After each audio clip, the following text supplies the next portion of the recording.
ठीक है।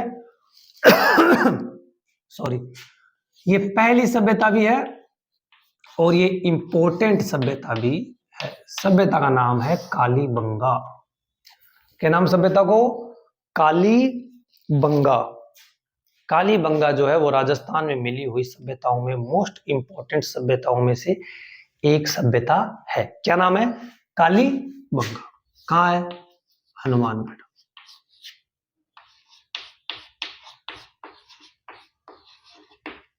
अब भाई नए मैप के हिसाब से देखना पड़ेगा, मैंने नया वाला मैप अभी तक नहीं देखा भाई। शेड्यूल थोड़ा सा इशू है कि बिल्कुल टाइम मिल रही है नहीं। तो हनुमानगढ़ में है एट द टाइम, हनुमानगढ़ में ऊपर से वो चेंज हुए थे, नहीं इसमें चेंज नहीं किया, ठीक है। हनुमानगढ़ में अगर चेंज किया तो मेरे को देखना पड़ेगा, वरना तो हनुमानगढ़ के अंदर ही, ठीक है। तो कालीबंगा सभ्यता कहां पर है? हनुमानगढ़ के अंदर है, ठीक है। अब चलो आगे देखो। पहले आवा कौन सा सवाल बड़ा इजी हो गया। अब तो पहला स्टार्ट में किया, जब स्टार्ट में जब पेपर चालू हुआ था, स्टार्ट में नहीं 100 साल पहले की बात कर रहा हूँ, बोले यानी आज से 10 साल 12 साल 13 साल पहले ये टाइप का प्रश्न आया करता। आज के लिए सब प्रश्न कोई पूछे, कालीबंगा हो या कोई भी सभ्यता हो, लगभग नदी का आसपास में ही पनपा है। क्यों? बिग पीछे कारण वो है कि नदियां जो है बिक करना, एक आदमी ने जो चीज चाहिए सब कुछ मिला है। पानी मिल गयो, पेड़ पौधा मिल जाएगा, पेड़ पौधा मिलेगा तो लकड़ी मिलेगी, लकड़ी मिलेगी शिकारी भाई मछली वगैरह मिल जाएगी। यानी हर एक चीज लगभग आपना ने नदियां के आसपास में मिल जाए। एक इंसान की जो जरूरत है सारी नदियां के आसपास में पूरी हो जाए। इसलिए जो पुराना लोग अब उठ के नदी के आसपास में आता, बड़े एक साथ गांव से बनाता और बड़े से एक सभ्यता चालू हो जाती। तो भी कालीबंगा सभ्यता की बात करा तो आप कौन सी नदी के नाम पर पेड़ी है? तो हनुमानगढ़ के अंदर अब तो भी को नाम दूसरा, पहला भी को नाम हो द्वशदती। क्या नाम हो? द्वशदती या सरस्वती। सरस्वती नाम तो सुन लोगे बिल्कुल, सरस्वती, सरस्वती नदी यानी द्वशदती या सरस्वती। और वर्तमान में इसका क्या नाम है? वर्तमान में इसका नाम है घग्गर। क्या नाम है? घग्गर नदी, जो हनुमानगढ़ के अंदर आती है। यानी द्वशदती या सरस्वती इसका पुराना नाम है और वर्तमान का नाम इसका घग्गर। अगर इस सभ्यता की बात की जाए कि कितनी साल पुरानी है, देखो रटना की बात को नहीं थे, कदर रटने बैठ जाऊंगा। हर सभ्यता पुरानी, हर सभ्यता पुरानी, लेकिन जो खास इंपोर्टेंट सभ्यता बाकी थोड़ी बहुत याद होनी चाहिए। तो ये सभ्यता लगभग 4000 साल पुरानी। कितनी साल पुरानी है? यानी 4000 साल पुरानी सभ्यता है। बताओ किन के वह 4000 साल पुरानी? 4000 साल पुरानी सभ्यता है। कौन सी है? कालीबंगा, ठीक है। इतनी पुरानी है कि जो सैंधव सभ्यता है ये उससे भी पुरानी है।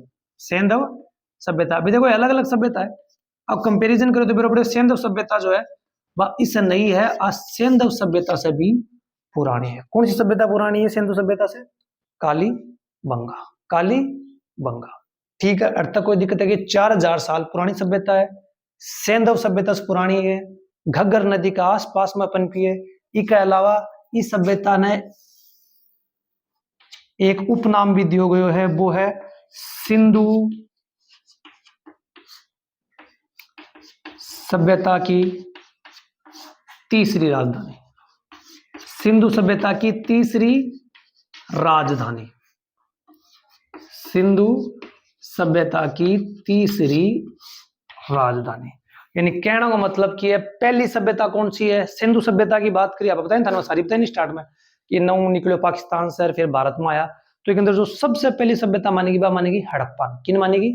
हड़प्पा। दूसरी मानेगी मोहनजोदड़ो। किन मानेगी? मोहनजोदड़ो ने। अब देख लो ये दो शहर इतना इंपॉर्टेंट है। बी के बाद में जो तीसरी राजधानी मानी गई है, सबसे बड़ी राजधानी तीसरी, वह कौन सी है? वह है कालीबंगा। यानी कालीबंगा शहर भी टाइम मोस्ट इंपोर्टेंट शहरों में से एक शहर हो। वो जब आप अवशेष पढ़ांगा, जब अपने बेरो प्रदेश के अवशेष के अंदर के निकले सो इसकी के खास बात के अंदर जी करना तो इंपॉर्टेंट है। तो कहना मतलब कि इतनी चीजें तो नॉर्मल आप बोला भाई एक बार आधार कार्ड राशन कार्ड बनाएगा, जब नॉर्मल इन्फॉर्मेशन लिया करा ना, नॉर्मल इन्फॉर्मेशन चल रही है कि सिंधु सभ्यता की तीसरी राजधानी है, सिंधु सभ्यता से पुरानी है, 4000 साल पुरानी है। द्वशदती या सरस्वती जो नदी है विकास पास में पनपी को वर्तमान नाम है घग्गर। चलो आगे, आगे कोई खास बात है? इसका उत्खनन कितने चरणों में हुआ? इसका उत्खनन यानी इसको खोदा कितने चरणों में गया। तो अगर हम कालीबंगा सभ्यता के उत्खनन की बात करें, खोदने की बात करें, तो इसको 5 चरणों में खोदा गया। इन 5 चरण लगे। कितने चरण लगे? यानी 5 बार, एक बार इतना खोदा या कितना खोदा वो तो भाई जाना भया। 5 चरण लगे, यानी पहले एक चरण के अंदर खुदाई हुई, फिर उसमें ये चीज निकली, फिर दूसरा, फिर तीसरा, फिर चौथा और फिर 5वां। जो इसके पहले और दूसरे चरण है, पहले और दूसरे चरण है, इनमें जब खोदा गया और फिर तीसरे, चौथे, 5वें चरण में जब खोदा गया, तो इनके अंदर कुछ ना कुछ डिफरेंशिएशन आया और कुछ सिमिलरिटी आई। उनके बारे में हम बात करते हैं कि जब पहले और दूसरे चरण में खोदा गया और जब उसके अंदर देखा गया तो पता चला कि ये सभ्यता सिंधु सभ्यता से भी पुरानी है। यानी इसके पहले चरण का जब समय निकाला गया वहां की मिली हुई वस्तुओं के अनुसार, तो पता चला कि यहाँ की सभ्यता सिंधु सभ्यता से भी क्या है, बहुत ज्यादा पुरानी है। और जब तीसरा, चौथा, 5वां चरण खोजा गया, यहां से जो वस्तु मिली उनका जो समय काल है वो सिंधु सभ्यता के समान ही है, सिंधु सभ्यता से ज्यादा या कम नहीं है। कि जो समय सिंधु सभ्यता का था वही समय यहाँ का निकला। ये पूछा नहीं जाता, इनके अंदर ये पूछा जा सकता है, क्वेश्चन जो बनता है वो ऐसे बन सकता है कि उत्खनन कितने चरणों में हुआ, या कौन से जो चरण हैं उनमें सिंधु सभ्यता से पुरानी थी, या कौन से चरण में सिंधु सभ्यता के समान थी, या नहीं पूछ सकता है। दोनों में से कुछ भी पूछा जा सकता है। तो यहां तक तो मेरे हिसाब से कोई दिक्कत नहीं है। यहां तक तो हमने ये पढ़ा है कि सभ्यता कैसे आई, कितने चरण थे। इसके बाद हम पढ़ेंगे कालीबंगा का अर्थ क्या है, फिर पढ़ेंगे कि कालीबंगा में उत्खनन कैसे हुआ। तो इस प्रकार से हमने इसके बारे में जो बेसिक इंफॉर्मेशन थी वो अब तक ले ली है।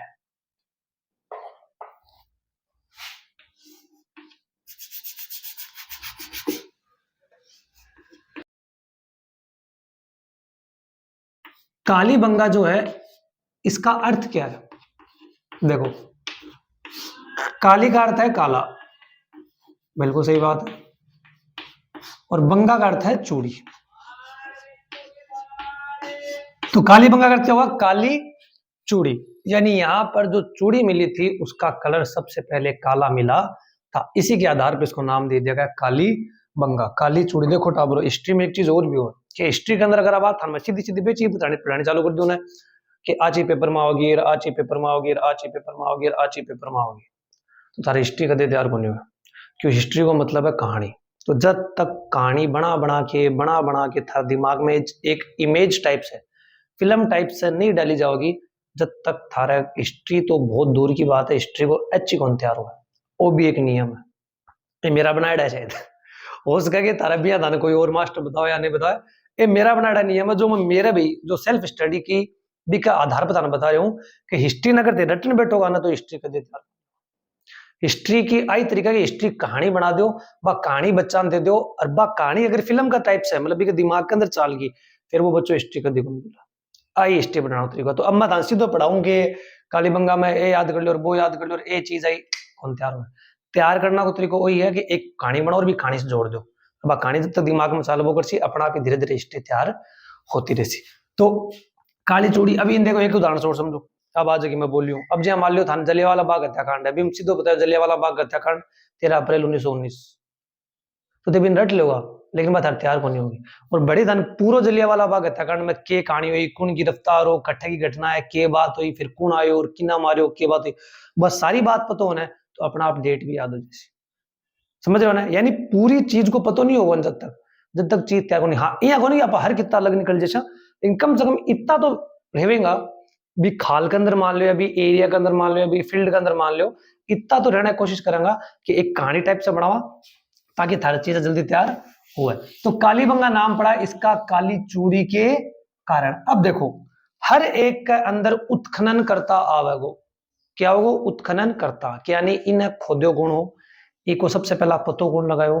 अब जितनी भी सभ्यता पढ़ोगा हर सभ्यता का अंदर उत्खनन करता है, और लगभग अगर आप राजस्थान की बात कर लेंगे तो 25-30 सभ्यता तो अपना का ना अपना ज्यादा ही होगी, छोटी मोटी नहीं, मैं बड़ी बड़ी बताऊं तो 10-12 तो पक्की पक्की है, बड़ी बड़ी एकदम, और छोटी मोटी की तो गिनोगा तो हो जाएगी 30+। तो अब सबका उत्खनन करता कहीं तैयार करा, बात तो सही है। तो बात है कि जबकि मोस्ट इंपोर्टेंट सभ्यता है बा का तो अपना उत्खनन करता तैयार करना है। और जब भी कोई चीज लगा मेरे तैयार को नहीं हार्ड है, देखो एक ही तरीका, एक बनाओ मैं पड़ोसो, खाली कागज लियो, एक सभ्यता लिखो, बाका उत्खननकर्ता का नाम लिख लो, अपना आप ही तैयार हो जैसी। ठीक है, फिर भी नहीं हुआ तो जो मोस्ट इंपोर्टेंट जगह बताओगे भाई ये तो इंपोर्टेंट है, बाका तो पूरा पूरा तैयार कर लियो। आना का चांस ये है कि आप आजकल ही टाइप का सवाल थोड़ा सा कम पूछा लगा, फिर भी करो एक आधो आई जाए। और अगर बड़ा पेपर में नहीं आवे तो नॉर्मल पेपर हमारा फर्स्ट ग्रेड सेकंड ग्रेड में हमको नहीं आवे, हम पूछे नहीं, उत्खनन करता पूछना ही बंद कर दियो। जो नॉर्मल पेपर है, भाई जेल प्रेरी हो गयो, अगर भी अंदर हिस्ट्री भी अंदर, और मान लो जी हाँ भाई पुलिस होगी, ये टाइप आजकल तो कांस्टेबल पेपर को भी लेवल वो काफी अच्छा वाला लगे, तो भी अंदर भी चांस कम है, लेकिन फिर भी भाई आपा तैयार करके चला के ब्रो आई जावे। तो जो यहाँ बताओ इंपोर्टेंट सभ्यता तो थान सीधी सीधी उत्खनन करता का तो नाम तैयार करना ही करना है। और जबकि मैं बताऊं कि भाई ठीक है नॉर्मल तरीका से भी देख लियो, बिन एक बार देख तो जरूर लियो। तो भी कालीबंगा सभ्यता की बात करो तो धर्मता मोस्ट इंपोर्टेंट है, तो एक ही बात करा देखो, एक पहला अक्षर की है क्या है, व्यंजन को पहला अक्षर क्यों है, क्या हुआ है, बोले बिल्कुल सही बात है, व्यंजन का फर्स्ट लेटर ही तो है क्या, सही बात है। तो व्यंजन का फर्स्ट लेटर है क्या, वैसे ही अल्फाबेट का पहला अक्षर क्या होता है, इसका इधर पहले आया तो उत्खननकर्ता में भी इसका पहला आएगा, क्या होता है ए। तो इसकी खोज किसने की थी, इसकी खोज की थी ए घोष ने, किसने की थी, ए घोष ने। ए घोष है अमलानंद घोष, अमलानंद घोष, और खोज किसी 51 से 53 के बीच, 1953 ज्यादा सही माना जाता है। ए घोष ने, अमलानंद घोष ने इसकी खोज की थी, और इसके बाद अमलानंद घोष ने क्या की थी, खोज की थी, और इसके साथ 2 नंबर पे किसने खोज की, तो ए के बाद क्या था बी, तो बीवी लाल ने, बीवी लाल ने, यानी इसके 2 खोज करता है, इसके 2 उत्खनन करता है। तैयार कैसे करोगे कि कालीबंगा का जो पहला अक्षर है, व्यंजन का पहला अक्षर आता है क, तो इधर कौन आएगा, अल्फाबेट का पहला अक्षर ए। तो किसने खोज की, ए से ए घोष ने, ए घोष ने यानी अमलानंद घोष ने, कब की, 51 से 53 के बीच में। और ए के बाद कौन आता है बी, तो फिर दूसरा नंबर पे कौन था, तो वो था बीवी लाल, बीवी लाल 1951 से 53 तक। ठीक है, चलो अब देखो ये टॉपिक यहां के बाद कंफ्यूजिंग और बोरिंग हो जाता है। हाँ पढ़ाना तो किया जगी बात सही है, बात तो सही है, अब हुआ कि ये टीचर के दृष्टिकोण से नहीं, बच्चे के दृष्टिकोण से यहां के बाद का जो टॉपिक है वो बोरिंग हो जाता है। क्यों, उसके पीछे का कारण ये है कि अब जो है इसके अंदर आने लग जाती है चीजें कि भी इस स्थान से जब खोदा गया तो ये चीजें मिली, उस स्थान से खोदा गया तो ये चीजें मिली, उस स्थान से खोदा गया तो ये चीजें मिली। अब हर स्थान से चीजें मिल रही हैं, बंदा कंफ्यूज तो होगा ही, बंदा कंफ्यूज तो हो गई। जैसे अब ऊंट के दांत है वो मिले इस वाल सभ्यता से, ऊंट की हड्डी मिल गई कालीबंगा से, अब बच्चा कंफ्यूज तो होगा भाई क्या तैयार करा। तो इनके लिए भी कोई खास बड़ी वाली दिक्कत नहीं है, वैसे तो इस टाइप के सवाल पूछे जाते भी हैं, कम भी हो गए हैं, दोनों ही है। आजकल क्या हिस्ट्री का एक अलग ही तरीका ले लिया, पहले तो क्या हिस्ट्री के हर टॉपिक को छुआ जाता था, अब भाई उनका कोई फिक्स नहीं है। अब वो क्या करते हैं, हर साल एक सब्जेक्ट लेते हैं, ज्योग्राफी, हिस्ट्री, पॉलिटिक्स, कोई भी या आर्ट एंड कल्चर, इनमें से एक का लेवल तो रख देते हैं, एक से तो बहुत ज्यादा क्वेश्चन पूछ लेते हैं, एक से पूछते नहीं। पिछले साल भर के अंदर जो पेपर हुए हैं उनमें हिस्ट्री से क्वेश्चन जो है वो हल्के से कम पूछे गए हैं और टॉपिकों की बजाय। तो अब हम ये नहीं कह सकते कि उनसे भाई ज्यादा पूछ ले तो इनसे नहीं पूछ सकते, पूछने को कुछ भी पूछ सकता वो उसके ऊपर है। तो हम कैसे तैयार करेंगे भाई, इतने सारी चीजें जो मिली हैं, अवशेष बोलते हैं इनको, कि इतने सारे जो अवशेष मिले इनको कैसे तैयार करेंगे। तो इनका तरीका एक ही है कि एक दिन के अंदर अगर 20 लेके बैठोगे तो नहीं तैयार होंगे। तो एक दिन में हद से हद 2, 3, 4, बस 4 सभ्यताएं लो, उनके याद करो, ठीक है, उनको या तो बार बार लिखो खुद, और अगर खुद ना लिखो तो उनके खुद नोट्स बना लो। मोस्ट इंपॉर्टेंट और सबसे ज्यादा पावरफुल हथियार यही है कि आपने कालीबंगा सभ्यता पढ़ी और उसके अंदर ये समझ में नहीं आ रहा कि इस वाली चीज का क्या करें, इसको कैसे लिखें, इसको कैसे करें, तो उसका सबसे बढ़िया तरीका ये है कि उसको अपने अनुसार चेंज कर लो कि मेरे को ये अवशेष तो याद करने पड़ेंगे, अब मैं इनको ऐसा क्या करूं, क्या तरीका निकालूं, कैसे इसके नोट्स बनाऊं, या कैसे इसका एक डायग्राम टाइप से बना लूं, चित्र बना लूं, ताकि ये मेरे इजी वे में तैयार हो जाए। जब आप खुद वो मेहनत करके अपना जो डायग्राम बना लोगे, जैसे आपने काली बंगा बना लिया, काली चूड़ी बना ली, उसके अंदर इधर वो दिखा दिया अवशेष, इधर ये अवशेष दिखा दिया, कुछ भी आपको अपने अनुसार जो भी अच्छा लगा आपने बनाया, तो वो सारे के सारे अवशेष दिमाग में तैयार हो जाएंगे, ऐसे कि लाइफ में कभी भूलोगे नहीं। लेकिन देखो भाई बात है, माथा पच्ची तो खुद नहीं करनी पड़ती, नौकरी भी थानी चाहे तो थानी करनी पड़ती, मन चाहे तो मन करनी पड़ती, भाई मन भी चाहे तो मैं कर छू, और थान चाहे तो थे कर छू। चलो आगे, अब बात करते हैं अवशेष की।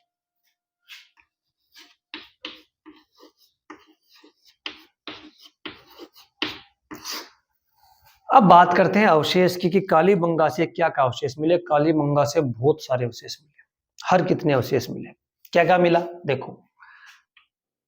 पहले अवशेष की बात करें तो भूकंप को नाम सुनेड़ो, ये सुनेड़ो, धरती हाल ने भी मैंने धदड़ धदड़ भी ने बोला भूकंप कि मिला है, भूकंप यानी जी के अंदर धरती हाल है। तो भूकंप के जो पहली बार मतलब सभ्यताओं के अंदर सबसे पुराने अवशेष अगर कहीं से मिले तो वो कहां से मिले, काली बंगा से। कहां से मिले, काली बंगा से पहली बार, काली बंगा से पहली बार विश्व के सबसे प्राचीन भूकंप के अवशेष मिले। भूकंप के अवशेष मिले कहां से मिले, काली बंगा से। कहां से मिले, काली बंगा से। पता कैसे चला कि जब यहाँ के घरों का निरीक्षण किया गया तो उनके अंदर दरारें आई हुई थी, यानी दीवारों के अंदर इस प्रकार की दरारें थी, एक में नहीं काफी घरों में थी, जिनसे ये पता चल रहा था कि वहां पर भूकंप आया होगा। यानी एक अवशेष क्या हो गया, भूकंप का अवशेष। अलग अलग लिख बोगरे, नोट्स बना बोगरे साग साग, अगर अब नहीं बनाओ तो फिर बेतारे हिसाब से देख लियो, नहीं सागे साग बना लियो तो ठीक रहेगा। मैं थोड़ा भूल भी जाऊं तो उसका अगर भूल जाऊंगा तो बेथान या तो कोशिश करूंगा लास्ट में था नोट्स अवेलेबल करवावा, इनबी का चांस थोड़ा सा कम है, तो कोशिश करियो कि सागे सागी अगर नोट्स थारी भाषा में बनाता रियो, ठीक है। तो एक की है कि भूकंप आया जो सबसे पुराना अवशेष था, क्योंकि इसके कारण घरों के अंदर क्या आ गई, दरार आ गई, ठीक है। अब थानबेरो भाई घर के अंदर दरार आई है, यानी घर हाले तो होगा, घर भाई हिले तो होंगे, अब हिले होंगे तो कुछ ना कुछ नुकसान भी होगा। क्या नुकसान हुआ, बिल्कुल नुकसान ही हुआ कि बेचारे बच्चे को लग गई सर में चोट। क्या लग गई, बच्चे को चोट लग गई। कहाँ लग गई, सिर में। बे नॉर्मल सी बात है, भूकंप आओ छात पर कुछ पड़ गयो, सिर में चोट लगी, कहानी बना रही हूं मैं, थे देखो सही में लग गई। बच्चे की चोट लगी, उसको कहाँ ले गए, हॉस्पिटल। अपनी भाषा कहाँ ले गए, हॉस्पिटल।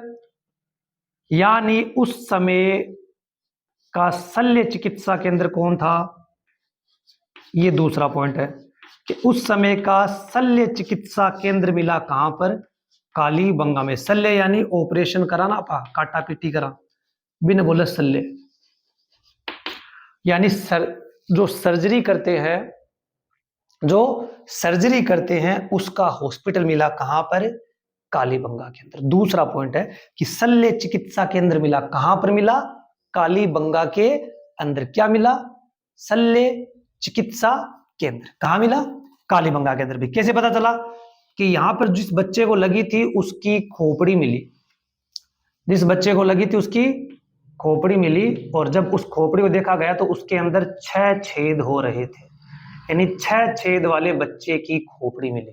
क्या मिली, 6 छेद वाले 6 छेद वाली खोपड़ी मिली एक बच्चे की थी, जो क्या थी, 6 छेद वाली खोपड़ी मिली जो एक बच्चे की थी। यानी 2 पॉइंट आ गए। एक पहला पॉइंट क्या हुआ कि भूकंप आया जिसके कारण घरों में दरारें आई, और हमें पता चला कि विश्व में सबसे पुराने भूकंप के अवशेष कहां से मिले, कालीबंगा से। दूसरा, भूकंप आया तो भाई घरों में बच्चे थे, उनको चोट लग गई, उनको जब चोट लगी तो उनको हॉस्पिटल ले जाया गया, तो यानी उस समय का शल्य चिकित्सा केंद्र कहां पे था, कालीबंगा में था, और 6 छेद वाली खोपड़ी मिली। ये तीसरा पॉइंट है भाई, शल्य चिकित्सा केंद्र मिला, 6 छेद वाली खोपड़ी मिली। इसके अलावा लकवा रोग था किसी बच्चे को, उसके भी अवशेष मिले, यानी लकवा रोग किसी बच्चे को हुआ था, उसके भी अवशेष मिले। यानी इस प्रकार की इनको जो शरीर मिला, एक इस प्रकार की हड्डियां मिली बच्चे की जिस बच्चे को लकवा जो रोग होता है वो हो गया था। वो भी कहां से मिला? वो भी कालीबंगा से मिला। यानी 4 अवशेष हमारे पास आगे। पहला भूकंप, दूसरा शल्य चिकित्सा केंद्र, तीसरा 6 छेद वाली खोपड़ी, और चौथा लकवा हुए बच्चे के अवशेष मिले। अब आपको पता भाई भूकंप आएगा तो ये भी निश्चित है, क्या बोलते हैं उसको, कि भाई हमारे जो खेत वगैरह है वो भी खराब होंगे। तो जब यहाँ पर खोज की गई तो पता चला कि यहाँ पर जुते हुए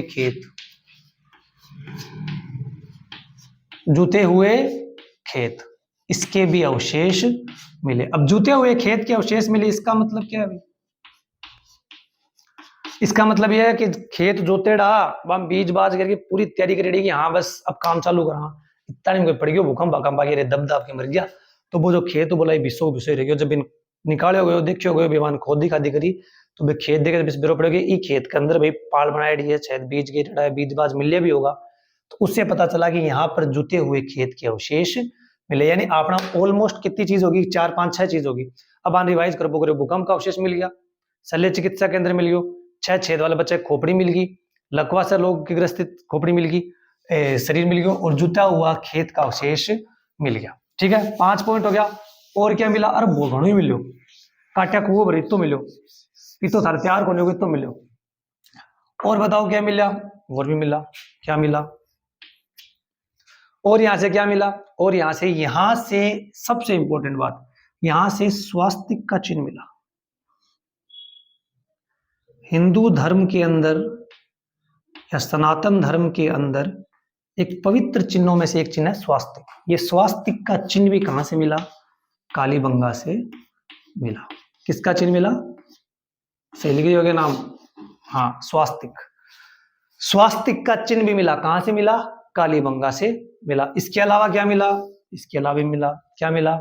इसके अलावा मिला यहां से, क्या बोलते उसको, यहां से नहीं मिला, सॉरी, यहां से किसी भी देवी देवता की ना तो कोई मूर्ति मिली और ना ही कोई चित्र मिला। यानी किसी भी देवी देवता की ना तो यहां से कोई मूर्ति मिली और ना ही यहां से कोई चित्र मिला। अर्थ तक कोई दिक्कत? वापस सुनो, कि ना तो यहां से कोई देवी देवता की चित्र मिला, ना यहां से देवी देवता की कोई मूर्ति मिली। यानी स कैसा है? नास्तिक। हाँ मेरे हिसाब से तो क्या कौन सा भाई होगा, या कोनी होगा, या दूर जाके पूजा करता, यही जाना है। लेकिन यहां से किसी भी देवी देवता का कोई चित्र, कोई मूर्ति नहीं मिली, बल्कि स्वास्थ्य का चिन्ह हमें यहीं से मिला। अर्थ तक मेरे हिसाब से कोई दिक्कत नहीं होनी चाहिए। चलो आगे। और क्या मिलो? 8 7 6 भी होगी, 2 8 चीज होगी।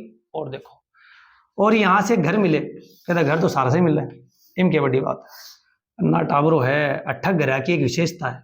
क्या विशेषता? देखो, ओ मान लो घर, मान लो अब इस घर के अंदर ईंट लगेगी, बेटा ईंट यूज कराया करता अपना बूढ़िया, क्या मिलती थी? ईंट मिलती थी। लेकिन यहां पर जो ईंट मिली, उनकी खास बात यह थी कि वो पक्की ईंटें ना होकर कच्ची ईंटें थी। यानी यहां से जो ईंटें मिली वो पक्की नहीं थी, वो कैसी ईंटें थी? वो कच्ची ईंटें थी, कच्ची ईंटें थी। आई बात समझ में को नहीं? कि कालीबंगा के अंदर जो घर मिले, इसके अंदर जो ईंट मिल रही थी वो ईंटें पक्की नहीं थी बल्कि कच्ची थी। क्या थी? कच्ची थी। बात समझा गया? अरे पक्के ईंट को नहीं रहे, मसालो को नहीं हो, बढ़िया बढ़िया मोटी मोटी बोला ना करारी के बोला भाई आग उग पकाया करे बे लगी रे सुरंग सी, बिख रही ईंटा कौन मिलेगी लाई बिटापड़ा आपकी कच्ची बनाया करता, कच्ची लगा दिया करता। अब कच्ची ईंट लगाने का मतलब अगर उद्योग लगाना का पिस्सा कोनिया गरीब होगा मेरे हिसाब से भाई। इसलिए इसका दूसरा नाम है दीनहीन की बस्ती। की बस्ती? दीनहीन की बस्ती। अब बताओ, एक ईंट यूज कर ली, बीच चक्कर में आपने कह दिया कि भाई ये दीनहीन है, यानी दीनहीन की बस्ती थी। किसकी बस्ती है? दीनहीन की। दीन थे समझो लाई गरीब गरीब एकदम हालत रहा जिससा हुआ है, मन बोला दीनहीन, यानी दीनहीन की बस्ती कौन सी थी? कालीबंगा। और घरों संबंधित और कुछ था? बिल्कुल था। घरा से नालियां निकला है, बोला निकला बा। इन नालियों के अंदर ईंटें प्रयोग होती थी। क्या प्रयोग होती थी?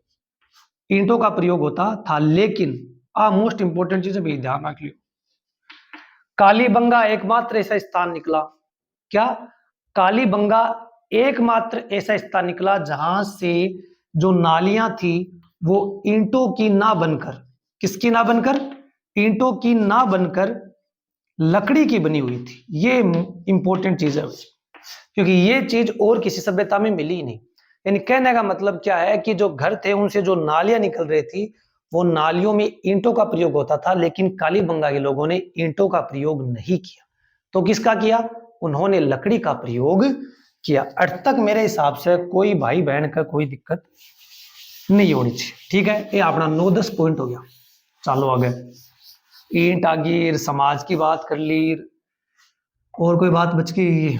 मेरे हिसाब से तो और तो कोई पॉइंट नहीं बचना चाहिए। अवशेष के अंदर सारा ले लिया गया था। ए ले लिया, विश्व में प्राचीनतम भूकंप का ले लिया, नालिया का ले लिया, भी का भी ले लिया। मेरे हिसाब से तो और कोई पॉइंट नहीं होना चाहिए। जो मोस्ट इंपोर्टेंट बड़ा बड़ा पॉइंट है बिकला एक है कि कुत्ता की और ऊंट की हड्डी मिलेगी, एक को भी लिखो थे लिखना चाहूँ तो कोई खास तो कोई इंपॉर्टेंट को नहीं, क्योंकि देखो बहुत सारे जानवर की हड्डी बहुत सारी जगहों मिलेगी।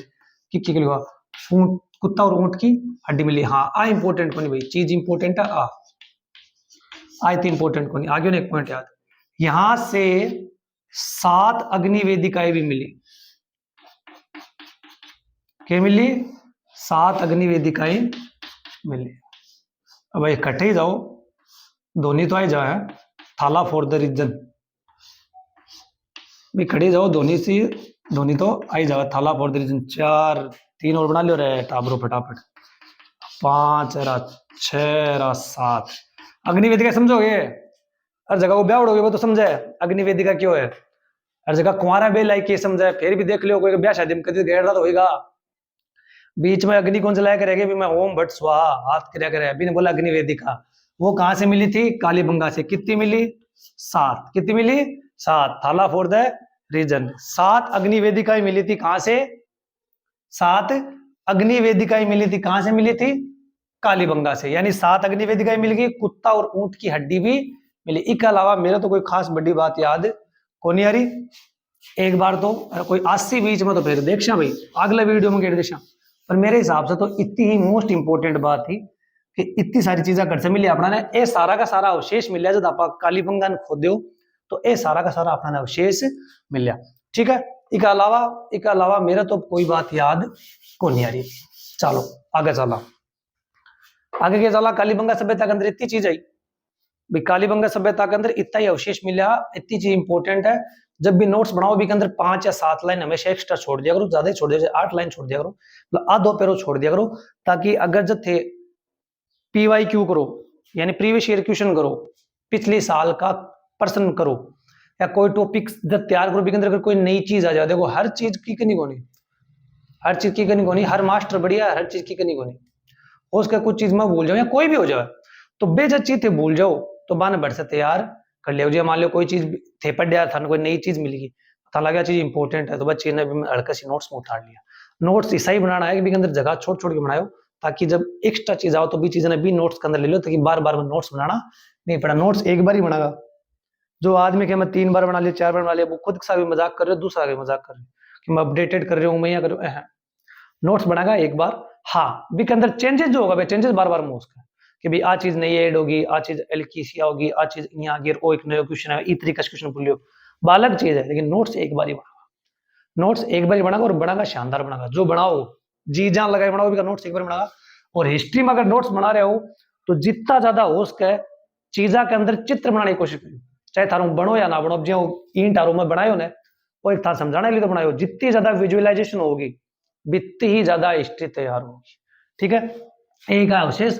तो आज के लिए तो काफी है, कल मिलांगा, धन्यवाद।